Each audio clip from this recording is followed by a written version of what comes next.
पिछले लेक्चर में हम लोगों ने देखा कि पॉलीमर क्या है और इसका पूरा इंट्रोडक्शन, पॉलीमर कितने प्रकार का होता है, और ठीक है ना। तो हम थोड़ा सा धीरे धीरे बताएंगे, आप परेशान ना होइए। तो क्योंकि ये थ्योरेटिकल टॉपिक है, तो हम कोशिश करेंगे बहुत धीमे धीमे इसको आगे आपको समझाया जाएगा। निश्चिंत रहिए, हम लोग शुरू। पॉलीमर, एडिशन पॉलीमर, यहाँ जो आप देख रहे हैं एल्कीन्स के मोनोमर्स आपस में जुड़ करके पॉलीमर बना रहे हैं, है ना। ऐसे और जैसे मान लीजिए एक एल्कीन है, कार्बन कार्बन डबल बॉन्ड है इसमें, एल्कीन में कार्बन कार्बन डबल बॉन्ड, इसका नाम होगा एथीन। अब एल्कीन्स जो अनसैचुरेटेड होते हैं, अनसैचुरेटेड है, तो एल्कीन्स जब डबल बॉन्ड ब्रेक होगा तो किनारे किनारे दो टर्मिनल और जुड़ेंगे, उन टर्मिनल से और भी चेन हमारी जुड़ती चली जाएगी, है ना। इस तरह से 3 एल्कीन जैसे यहाँ दिखाए गए हैं, 3 एल्कीन्स। जब ये आपस में बॉन्ड टूटेंगे तो ऐसे सिंगल बॉन्ड्स ऐसे जुड़ जाएंगे। ये बात तो क्लियर सबको समझ में, इस तरह से हम इसको दिखाते हैं, यानी वन लॉन्ग चैन, एक पॉलीमर, इसी को पॉलीमर बोलते हैं बेटा। लॉन्ग चैन जो हमारी जुड़कर बनी वो हमारा कहलाता है पॉलीमर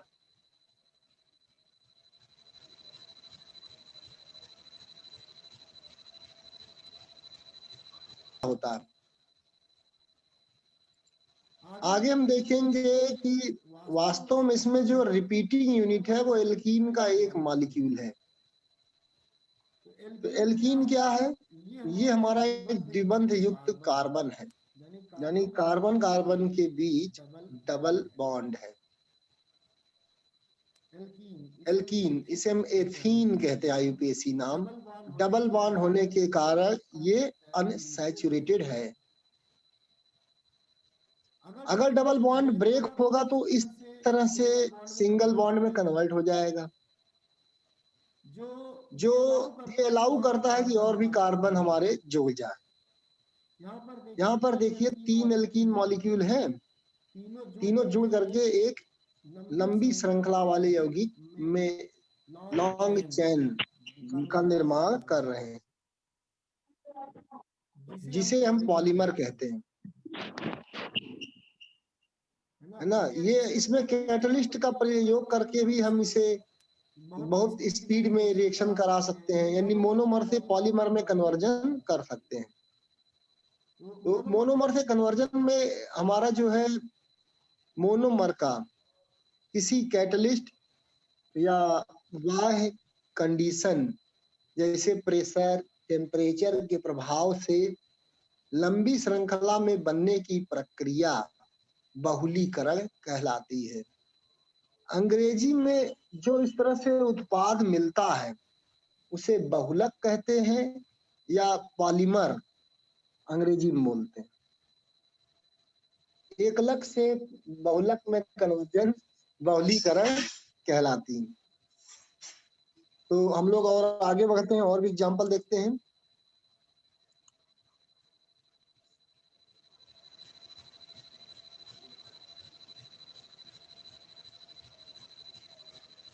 तो थोड़ा और आगे बढ़ते हैं इसके बाद।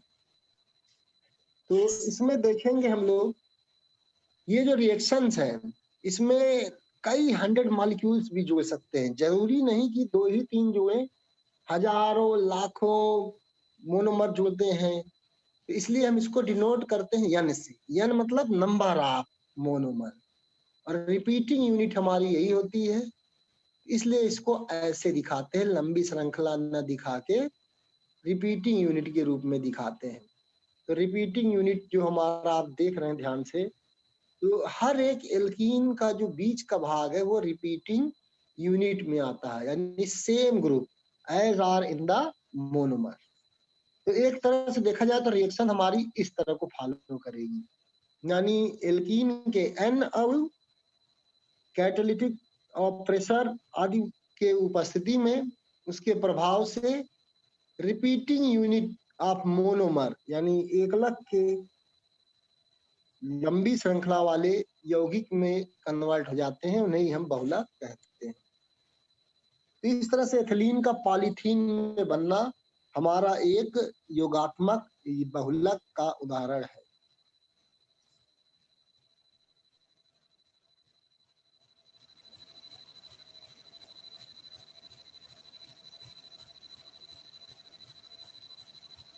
यहाँ आप देख रहे होंगे कि किसी एक एंगल को नहीं फॉलो करते, बल्कि मोनोमर में जो डबल बॉन्ड है वही टूट के जुड़ता है। एन का मतलब होता है हाउ मेनी। हाउ मेनी मतलब कितनी संख्या में, हजारों, लाखों, 10, 1000, 100, कितने भी हो सकते हैं, जरूरी नहीं कि 10 ही हो। यहाँ उदाहरण 10 लिया गया है। 10 देखिए कैसे जुड़े हैं, 1 2 3 4 5 6 7 8 9 10। तो रिपीटिंग यूनिट हमारे कितने भी हो सकते हैं। तो अब हम मान लीजिए कि एग्जांपल लेते हैं ब्यूटीन का। इसका एडिशन पॉलीमराइजेशन करें, जैसे एल्कीन का किया था, एथीन का, वैसे ही ब्यूटीन का करेंगे। एथीन में 2 डबल बॉन्ड थे, 2 ही कार्बन थे, 1 डबल बॉन्ड। लेकिन ब्यूटीन में 4 कार्बन होने के कारण इसे ब्यूटीन कहा गया, लेकिन डबल बॉन्ड उसमें भी है। देखिए ध्यान से। तो इन्हें हम इस तरह से आपस में ग्रुप के रूप में सेपरेट, यानी अलग अलग तरीकों से भी दिखा सकते हैं, सेपरेट ग्रुप्स में भी दिखा सकते हैं। अगर हम देखें कि यहाँ पर जो हाइड्रोजन है वो ऊपर की ओर है और नीचे 2 तरह के हाइड्रोजन इसमें भी है। तो कुल मिला के कार्बन की संयोजकता 4 ही होती है। सी डबल बॉन्ड सी है ये। तो हमने बताया था कि एडिशन में डबल बॉन्ड टूट जाता है और टूटने के बाद अनदर यौगिक और जोड़ सकते हैं। देखिए कार्बन की संयोजकता को कैसे हम प्रदर्शित कर सकते हैं, है ना। एक कार्बन पे 2 द्विबंध होने के कारण 2 संयोजकता पूरी हो गई, 2 हाइड्रोजन जुड़ गए। इस तरह से एक कार्बन पे 4 संयोजकता पूरी हो गई। जबकि दूसरे कार्बन पर 1 हाइड्रोजन और इसके बाद हमारा जो है, क्योंकि अनदर कार्बन है तो वो हमारे सीधे सीधे जुड़ जाएंगे। कुल मिला के कार्बन की 4 ही संयोजकता होती है। बैलेंस अगर आप करेंगे तो ऐसे जोड़ते जाएंगे।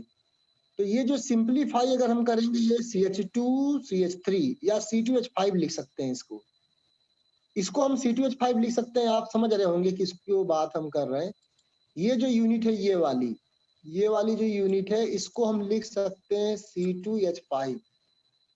C2H5 का मतलब हो गया 2 कार्बन और 5 हाइड्रोजन। तो इस C2H5 को हम जब लिखेंगे तो इस जगह पे लिख सकते हैं। इस जगह पे एक साथ लिखने में फायदा क्या है कि आगे चल के हमारे जब पॉलीमराइजेशन कराएंगे, पॉलीमर जब बनेगा तो ये जो हमारा डबल बॉन्ड है, ये यहाँ से ब्रेक हो जाएगा, इधर और इधर इसी तरह के अन्य यौगिक जोड़े जाएंगे। तो हमारा एक तरह से देखा जाए तो ये हिस्सा पूरा एक रिपीटिंग यूनिट बन जाएगा यहाँ, क्योंकि और जुड़ जाएंगे। तो ये रिपीटिंग यूनिट आ जाएगा ब्यूटीन का। यहाँ पर ब्यूटीन है, ब्यूटीन को एक बार नामांकन हम करके दिखाते हैं। 1 2, ये 3 और ये देखिए 4, 4 कार्बन है। 4 कार्बन में नाम अगर देंगे तो इसका नाम क्या पड़ा, ब्यूटीन 1। ब्यूटीन 1, ब्यूटीन, क्योंकि भैया 4 कार्बन पे प्रीफिक्स क्या होता है, ब्यूट, है कि नहीं, बोलिए भाई। और ब्यूटीन इसलिए पड़ा क्योंकि इन जो है इसमें डबल बॉन्ड के कारण है। पहले नंबर पे डबल बॉन्ड है तो ब्यूटीन 1 लिखे, या सिर्फ ब्यूटीन भी लिख सकते हैं। तो इसी चीज को हम अभी और थोड़ा सा और आगे चल के भी देखते हैं, तो यहाँ तक आपको कोई समस्या नहीं होगी। तो हम आगे बढ़ते हैं फिर, क्योंकि यहाँ C2H5 समझ में आया कि इसी चीज को सिंप्लीफाई करके लिखा गया है। अब आगे देखते हैं हम लोग फिर आगे बढ़ेंगे। तो यहाँ जो C2H5 था वो इस तरफ हम ऐसे लिख सकते हैं जैसे मैंने बताया था। तो एज ए ब्रांच के रूप में ऐसे लिख सकते हैं। तो लिखने के बाद हमारा जो है, चूंकि ऐसे कई डबल बॉन्ड है, इस तरह के कई डबल बॉन्ड आपस में जोड़ सकते हैं, तो हमारा ये एक यूनिट हो गया ब्यूटीन का। ऐसे ही हम चूंकि n मॉलिक्यूल इसे लिख सकते हैं, जैसे एथीन में था ऐसे n मॉलिक्यूल आपस में जुड़ेंगे, देखिए इस तरह से श्रृंखला बन जाएगी। जो n यहाँ पर मॉलिक्यूल थे वो अब संगुणित होकर के नीचे की तरफ आ जाएंगे n। अगर आपको ध्यान दे पा रहे होंगे ये समझ में आ रहा होगा कि n मॉलिक्यूल जो यहाँ पर है ये अब संगुणित होकर इस तरफ आ जाएंगे, इस तरह से। तो हमारा जो है इस तरह से हमारा एक पॉलीमर बना। जैसे एथीन में था सिमिलर वैसे ही है बेटा, बिल्कुल सेम वैसे ही। तो नाम कैसे दें इसका एडिशन पॉलीमर का? अगर आप नाम देंगे तो इसे हम पॉलीमर, जो था नाम आया पॉली मतलब होता है बहुत ढेर सारा, मोनोमर का मतलब एक होता है, एक ही ब्रैकेट में, अब पॉलीमर ढेर सारे होते हैं। यहाँ जो आप देख रहे हैं ब्यूटीन है, और चूंकि ब्यूटीन वहां पर n संगुणित हो गए हैं, आपस में कई जुड़ करके बना रहे हैं, तो पॉली ब्यूटीन। ऐसे एथीन का नाम हमारा पॉली एथीन पड़ा था। ऐसे एक और एग्जांपल लें क्लोरोइथेन, तो पॉली क्लोरोइथेन। ऐसे ढेर सारे एग्जांपल हमारे सामने मिल सकते हैं। तो अभी अभी इसको आप एक बार किसी कोई डाउट हो तो पूछ सकते हैं। यहाँ पर जो एक एग्जांपल हम लोग ले रहे हैं क्लोरोइथेन, क्लोरोइथेन ले रहे हैं, अगर आप ध्यान देंगे ये देखिए नया यहाँ पर क्लोरीन है, ये एक मोनोमर है बेटा। ये जो हिस्सा हमारा है पूरा ये वाला, ये हमारा एक मोनोमर है।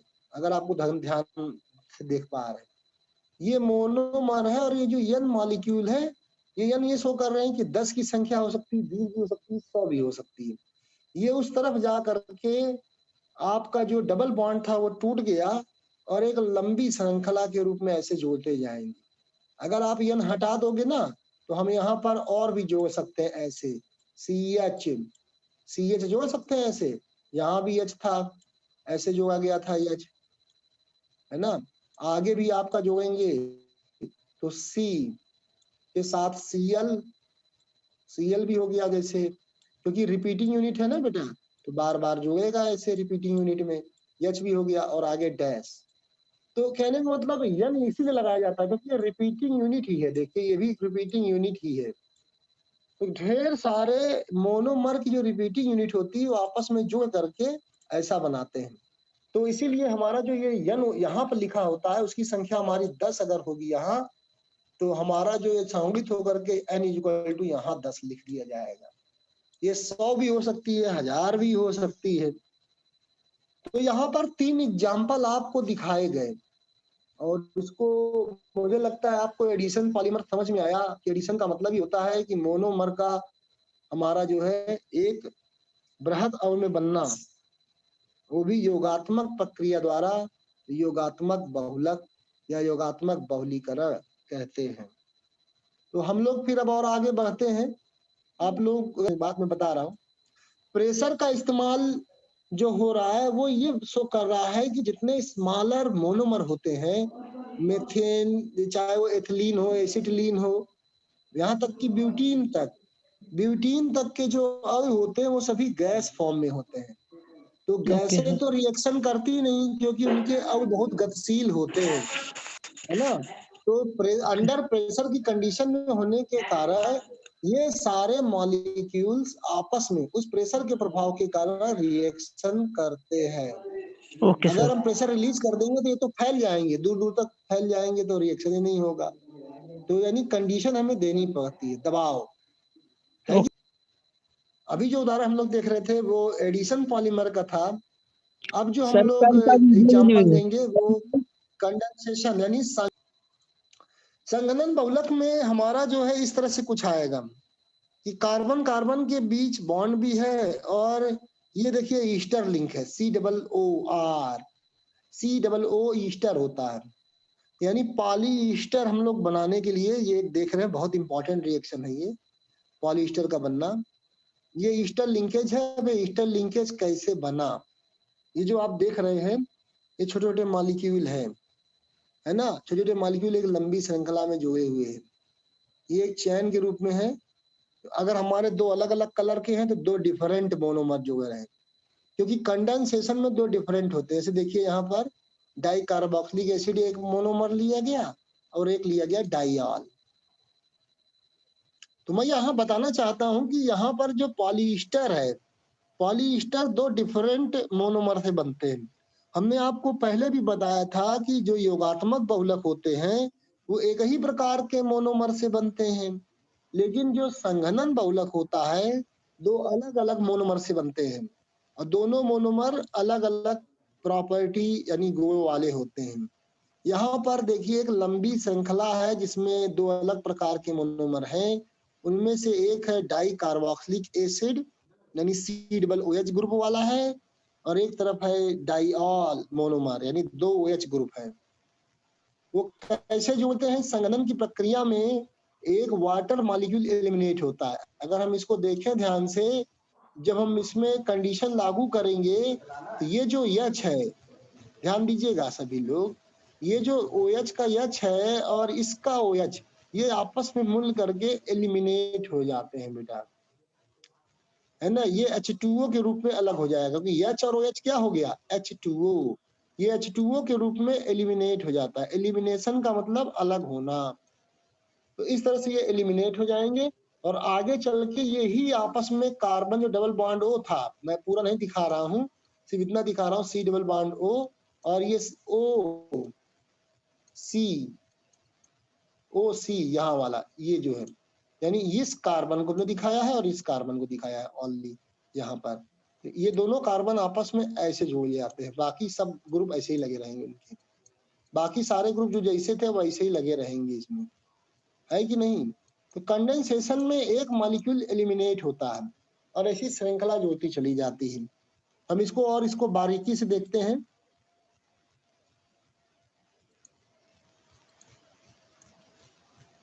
तो डाई कार्बोक्सिलिक एसिड जो मोनोमर है और डाइऑल मोनोमर,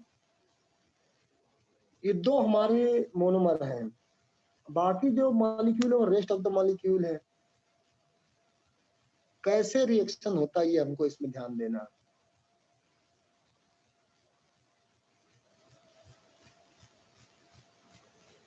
ये एक मोनोमर डाई कार्बोक्सिलिक एसिड, दूसरा मोनोमर डाइऑल है। देखिए डाइऑल का जो H है और डाई कार्बोक्सिलिक एसिड का जो OH है, ये आपस में मिलकर के वाटर मॉलिक्यूल के रूप में एलिमिनेट हो गए कि नहीं हो गए, जिससे इस कार्बन की एक बॉन्ड कम हो गया, उस ऑक्सीजन की कम हो गई, ये दोनों आपस में मिल जाते हैं। जैसे ही मिलेंगे तो ये इस तरह से एक बॉन्ड बना लिए। इस बॉन्ड को ही बोलते हैं ईस्टर लिंक। ये ईस्टर लिंक हो गया यानी डाइमर।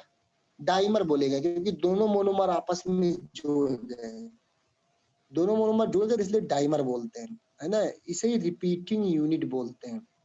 तो किनारे वाले से फिर से गायब हो जाएगा। फिर से का मतलब हो गया कि जब हम फिर से गायब करेंगे, अभी जो ध्यान देखिएगा एक बार फिर से आप लोग पूरे प्रोसेस को ध्यान से देखिए सभी लोग। यहाँ का जो ईस्टर लिंकेज कैसे आया, क्योंकि वहां से OH हटा था और इस जगह से H। ये देखिए H और OH दो वाटर मॉलिक्यूल ग्रुप में एलिमिनेट हुए, तो कार्बन की एक वैलेंसी और ऑक्सीजन ये आपस में जुड़ जाते हैं और जैसे जुड़ेंगे तो ये एक नया कंपाउंड एक ईस्टर लिंकेज बना लेंगे, ईस्टर लिंक। ऐसे ही किनारे वाले ये हमारे डाइमर हो गए, लेकिन इसी तरह जो दो किनारे किनारे और OH लगे हैं वो भी आपस में जुड़ना शुरू कर देंगे। ये एक रिपीटिंग यूनिट हो गई। ये देखिए H और OH यहाँ से भी हटा, वो एक चैन के रूप में इधर जुड़ जाएगा, इधर ये चैन बनाएगा। तो इस तरह से ये रिपीटिंग यूनिट हो गया इतना हिस्सा, और ये आगे ऐसे ही मॉलिक्यूल लंबी श्रृंखला में जोड़ना चालू कर देंगे, क्योंकि एक वाटर मॉलिक्यूल बीच से निकला, एक किनारे से निकला। तो इसको रिपीटिंग यूनिट को हम लोग ब्रैकेट में लिखते हैं। अगर मोनोमर्स हमारे ढेर सारे हैं, N है, तो रिपीटिंग यूनिट भी हमारे N होंगे। इसको ध्यान से देखते हैं एक बार फिर। डाई कार्बोक्सिलिक एसिड और डाइऑल रिपीटिंग यूनिट में ऐसे शो करते हैं। इसे बोलते हैं कंडेंसेशन पॉलीमर, पॉली ईस्टर, क्योंकि इसमें ईस्टर लिंक है इसलिए ये पॉलीस्टर। इस तरह से पूरे रिएक्शन को हम दिखाते हैं। तो यहाँ तक कोई समस्या नहीं होगी आपको। क्योंकि ईस्टर लिंक होने का मतलब हो गया, ये ईस्टर लिंक होने को ही हम बोलते हैं पॉली ईस्टर। कंडेंसेशन में 2 वाटर मॉलिक्यूल एलिमिनेट हुए, यहाँ तक कोई दिक्कत नहीं है। और आगे बढ़ते हैं तो ये प्रोसेस चलता रहता है और एक बहुत लंबी 1000 ऑफ मोनोमर्स जोड़ करके एक लंबी श्रृंखला देख रहे होंगे आप, इस तरह से बनते हैं। लंबी श्रृंखला लाल नीला जो बना हुआ है, ये 2 मोनोमर आपस में जुड़ करके, कई मोनोमर आपस में जुड़ करके ऐसे हमारा एक कंडेंसेशन पॉलीमर बनाते हैं। मान लीजिए मोनोमर n है तो रिपीटिंग यूनिट का हमारा n हो जाएगा। ये इस तरीका होता है लिखने का, है ना बेटा, हमेशा ऐसे ही लिखा जाएगा। तो n मॉलिक्यूल, ये वाटर मॉलिक्यूल 2 निकले। तो इस तरह से हमारा कंडेंसेशन पॉलीमर में 2 मोनोमर डिफरेंट ग्रुप वाले जुड़ करके पॉलीईस्टर का निर्माण करते हैं, अगर एसिड और एल्कोहल मिल जाए तो। और भी एग्जांपल हम ले सकते हैं। बेसिकली इंपॉर्टेंट चीज इसमें क्या है कि जो हमारा मोनोमर है उसमें 2 फंक्शनल ग्रुप होने चाहिए, यानी किनारे किनारे, ताकि वो रिपीटिंग यूनिट के रूप में बन जाए। यानी दोनों टर्मिनल में ग्रुप होने चाहिए, ये जरूरी है बेटा दोनों मोनोमर में। जब दोनों मोनोमर में दोनों ग्रुप होंगे और डिफरेंट ग्रुप होने चाहिए, ये 2 पॉइंट याद रखिएगा। दोनों मोनोमर में अपना एक अलग ग्रुप वाला हो, दूसरा एक अलग ग्रुप वाला हो, ठीक है। तो इस तरह से हमारा, और तीसरा याद रखने की बात यह है कि ये वाटर मॉलिक्यूल एलिमिनेट होता है। यहाँ एक देखिए इथेनोइक एसिड है और इथेन डाइऑल है ना। इथेन डाइऑल या इथेनिल डाइऑल, ये जब मिलते हैं तो पॉली एथिल एथेनोइड और वाटर मॉलिक्यूल एलिमिनेट हो रहा है। इसे हम बोलते हैं बायोडिग्रेडेबल पॉलीमर। बायोडिग्रेडेबल पॉलीमर क्या होता है कि बायोडिग्रेडेबल पॉलीमर जो है हमारा बहुत अच्छा बना जाता है और ये हम दूसरे रिपीट यानी दोबारा तोड़ सकते हैं, ब्रेक डाउन कर सकते हैं। यहाँ जो आप देख रहे हैं बैक्टीरिया है जो पॉलीएस्टर को ब्रेक कर सकता है। ये यहाँ जो एग्जाम्पल है इथेनोइक एसिड और इथेन डाइऑल, ये आपस में मिल करके पॉलीएस्टर बनाते हैं, है ना, पॉलीएथिल एथेनोएट। ये एक बायोडिग्रेडेबल का एग्जाम्पल है जिसे संघनन बहुलीकरण प्रक्रिया द्वारा बनाया जाता है, जिसमें वाटर मॉलिक्यूल एलिमिनेट होता है। और ये जो हमारा ब्रेक, ये जो ईस्टर लिंकेज है, इसे हम बैक्टीरिया द्वारा फिर से तोड़ सकते हैं। तो इस तरह से हम लोग जो है बायोडिग्रेडेबल पॉलीमर पढ़ते हैं। तो एडिशन में लंबी श्रृंखला जुड़ती है जो बायोडिग्रेडेबल नहीं होते हैं, जबकि कंडेंसेशन के बहुत से एग्जाम्पल हमारे बायोडिग्रेडेबल पॉलीमर कहलाते हैं। सर थोड़ा थोड़ा आ रहा है सर। आज के दिन आपको केवल संघनन और योगात्मक बहुलक का ही उदाहरण दिया गया है, इसलिए क्योंकि आपको थोड़ा थोड़ा ही समझना है। ओके सर, थोड़ा थोड़ा आ रहा है सर समझ में। तो नहीं, आप लोगों को जो बताया गया था उसमें पहले भी जो यूनिट